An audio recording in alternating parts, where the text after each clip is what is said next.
దేవుని నామంలో అందరికీ ప్రైజ్ దిలాడండి.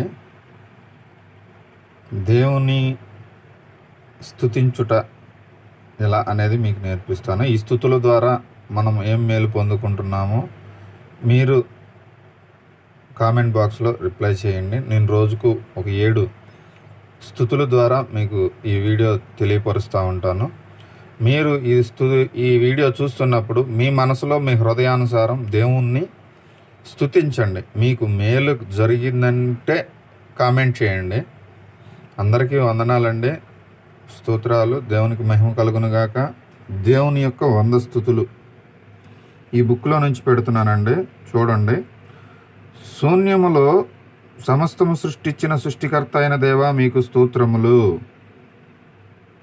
నిరాకారమునకు ఆకారము కలుగ చేసిన సృష్టికర్త అయిన దేవా మీకు స్తోత్రములు. నోటి మాట చేత భూమిని, ఆకాశమును, సముద్రమును సృష్టించిన సృష్టికర్త అయిన దేవా మీకు స్తోత్రములు.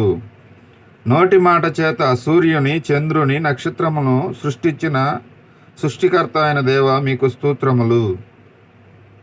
నోటి మాట చేత భూజంతువులను, ఆకాశ పక్షులను, సముద్ర మత్స్యములను సృష్టించిన సృష్టికర్త అయిన దేవా మీకు స్తోత్రములు.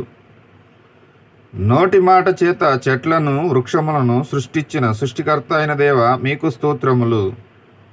మీ స్వహస్తాలతో మీ స్వరూపమందు మీ పోలిక చొప్పున నేలమట్టితో నరులను నిర్మించిన సృష్టికర్త అయిన దేవా మీకు స్తోత్రములు. దేవుని వెనుకల్లో ఈ స్తుతులు దీవించబడునుగాక. వందనాలండి. Praise the Lord. నేను చెప్పింది మీకు అర్థమై ఉండిద్ది. ఈ స్తుతులు దేవుణ్ణి స్తుతించడం ద్వారా మనకి ఎన్నో కుటుంబంలో మేలులు, మన కుటుంబం మీద ఉన్న శాపాలు దేవుడు కొట్టివేయబడతాడు. నాకు ఈ మేలులు జరిగినాయి, నేను పొందుకున్నాను ఈ 100 స్తుతుల బుక్ ద్వారా. ఇది తెలియపరచడానికి నాకు ఒక్కసారిగా ఈ బుక్ అంతా చూపించడానికి ఈ వీడియో సరిపోదు.